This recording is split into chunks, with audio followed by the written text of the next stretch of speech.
মুসলমান ভাইরা আমার, বন্ধুরা আমার, এবার আসুন আমাদের দেশের মধ্যে আমরা যেখানে জামাতে নামাজ আদায় করে সেই জায়গার নাম হলো মসজিদ। দুইটা হাদিস আপনাদেরকে আমি শুনিয়ে দিলাম। একটা হাদিসের দ্বারা প্রমাণিত হয়েছে জামাতের সাথে নামাজ আদায় করলে, ওই নামাজ 27 বার আদায় করলে যেই সওয়াব হয়, আমার আপনার আল্লাহ তাআলা, আমার আপনার মালিক সেই সওয়াব বান্দার আমলনামায় দিয়ে দেন। আর এক হাদিস দ্বারা প্রমাণিত হয়ে গেল 25 বার নামাজ আদায় করলে আল্লাহ তাআলা যে সওয়াব দিয়ে দেন, ওই সওয়াব আল্লাহ তাআলা জামাতের সাথে নামাজ আদায় করলে দিয়ে দেন। মুসলমান ভাইরা আমার, বন্ধুরা আমার, এইবার আমার কথা হলো, এই জামাতে নামাজ আদায় করার জন্য আমার আপনার মসজিদে আসা দরকার আছে না নাই?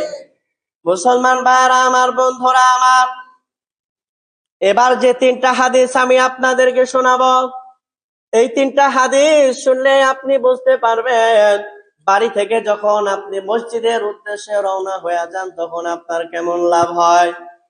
রাসূল আরবি সাল্লাল্লাহু আলাইহি ওয়াসাল্লামের সাহাবী হযরত আবু হুরায়রা রাদিয়াল্লাহু তাআলা আনহু ডাক দিয়ে বলেন, হিনা ইয়াখরুজুর রাজুলু মিন বাইতিহি ইলা মাসজিদিহি ফারিজলুন তুকতাবু হাসানাতুন ওয়া রিজলুন তামহু সাইয়্যাতান।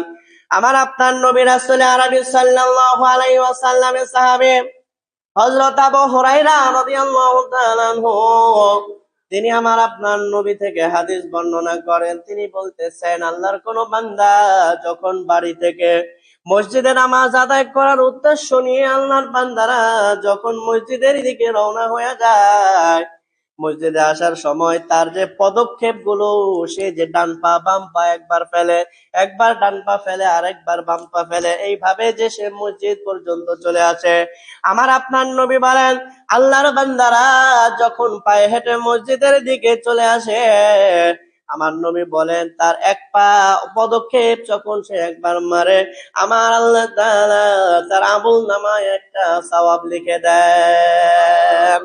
আবার যখন আর একটা পা আল্লাহর বান্দা যখন ফেলে, মসজিদে আসার জন্য যখন ফেলে, এক পদক্ষেপে আল্লাহ তাআলা বান্দার জন্য সওয়াব দিয়ে দেন, আর এক পদক্ষেপে আল্লাহ তাআলা একটা করে গুনাহ মাফ করে দেন।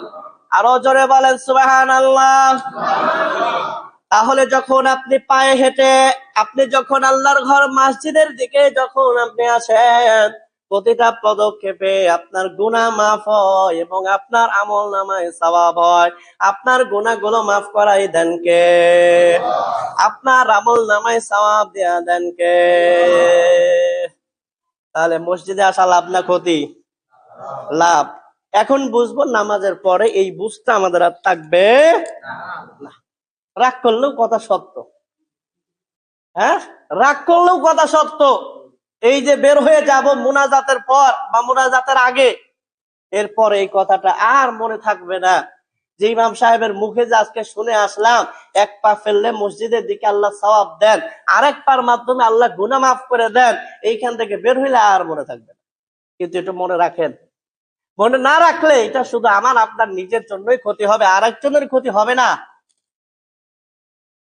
মুসলমান ভাইরা আমার, বন্ধুরা আমার, এবার আসুন, অনেকের বাড়ি মসজিদ থেকে অনেক দূর, অনেক দূরে অনেকের বাড়ি আছে, ওইখান থেকে অন্ধকার রাতে আবার মসজিদ পর্যন্ত আসা অনেক কঠিন হয়ে যায়। কথা বলেন ঠিক কিনা? মসজিদে আসতে গেলে আগেই মনে হয় এত রাত আমি কেমন করে যাই, আমাকে তো সাপে কামড় দিতে পারে, শিয়াল আমাকে আক্রমণ করতে পারে, এই কথাগুলো মনে করে ঘরের মধ্যে বসে থাকে।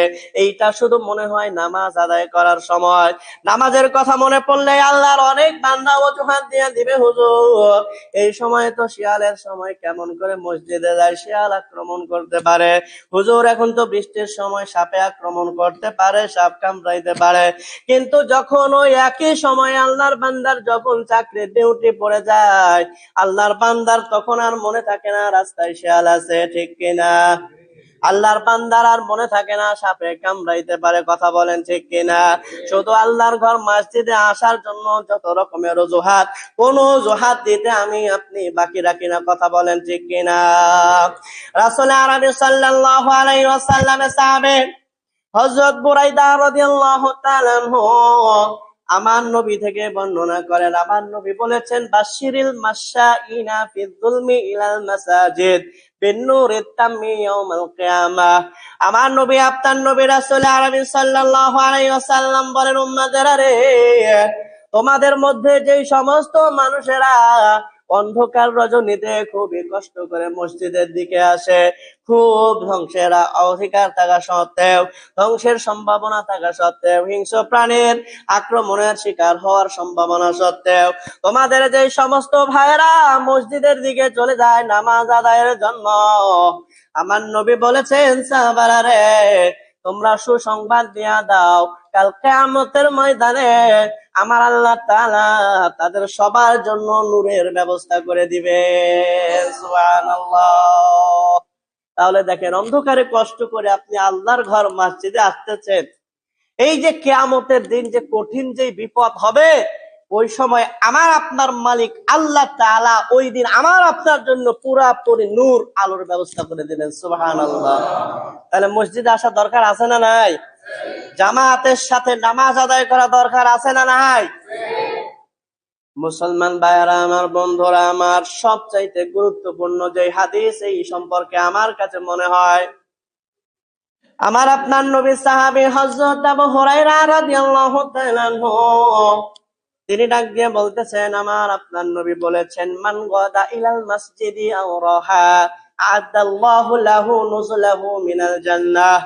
ও মুসলমান ভাইরা আমার, বন্ধুরা আমার, ও মুসলমান বাবাজি, এবার আপনি শুনে অবাক হয়ে যাবেন, এই মসজিদে আসার জন্য আমার আল্লাহ তাআলা আপনার জন্য কি ব্যবস্থা করেছেন।